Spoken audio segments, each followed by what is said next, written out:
Coucou, je suis ravie de vous retrouver ici pour vous présenter quelque chose de très particulier qui me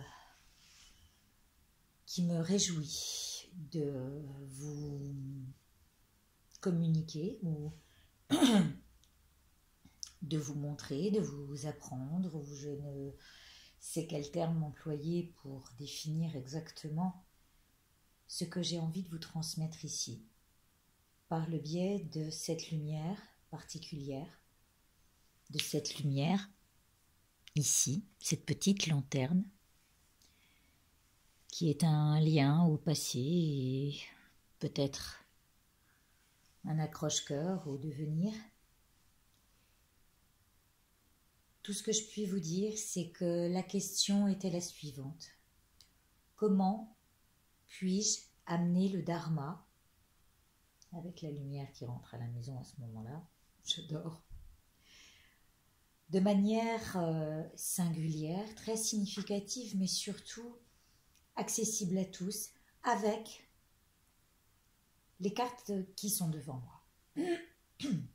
Le dharma, c'est les enseignements du Bouddha, les enseignements travaillés sur 84 000 émotions, et toutes ces émotions que l'on traverse à partir de 3 poisons de l'esprit, qui sont l'attachement, la haine, donc la confusion, des vues erronées, et l'ignorance de tout ça, ignorer tout ça.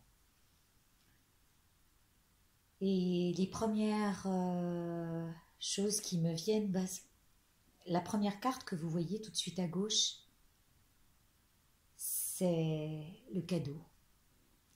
Le cadeau qu'est cette précieuse vie humaine et de savoir quoi en faire. Surtout après avoir évoqué la lame de l'empereur, ça me parle doublement. Donc qu'est-ce qu'on va en faire de ce coffre? On va l'ouvrir, puis on va voir ce qu'il y a dedans. En même temps, ça va dépendre de beaucoup de choses. La dépendance que vous voyez ici, cette seringue, ce rappel, c'est le médicament suprême qui nous libère, normalement, de toute souffrance.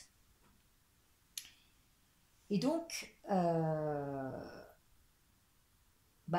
où on met de l'huile dans les gonds pour ouvrir ce coffre, où c'est facile à ouvrir, et à ce moment-là, on se met un shoot de rappel de temps en temps pour se dire « Ah oui, mais c'est vrai que j'aimerais bien me sortir de mes souffrances, donc quel est le médicament qui va m'y amener ?» Est-ce qu'il se prend par la bouche? Est-ce qu'il se prend de manière... oui, il va se prendre de manière partielle, c'est-à-dire de manière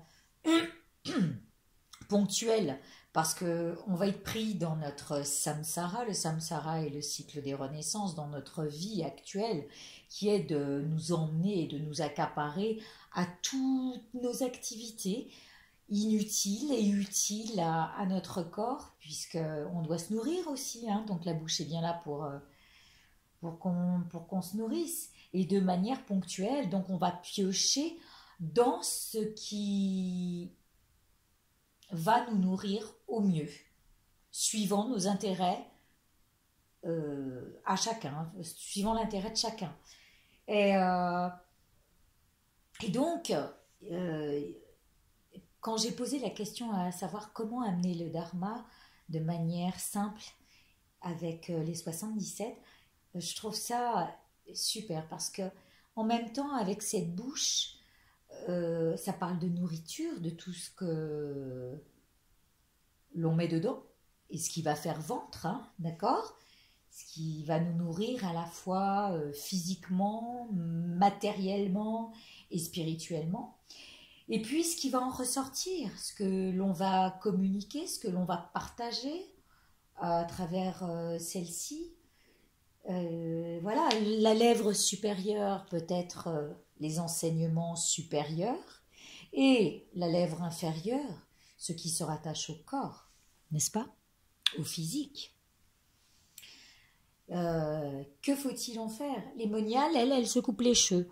Alors elle s'occupe que du spirituel. Est-ce qu'on a envie d'en venir là? Pas forcément. Il y a aussi le côté laïque. Et le côté laïque n'est pas forcément religieux. Et on a le choix de d'en faire ce que l'on veut. Euh, on peut très bien appliquer ce que l'on apprend, ce dont on se nourrit, pour traverser. Alors ici, voilà, les obstacles. Alors, se couper, voilà, de certaines règles peut-être, se couper d'une certaine structure qui, qui peut être un peu prise de tête parfois. Mais c'est aussi rentrer dans certaines règles, hein, se couper de cette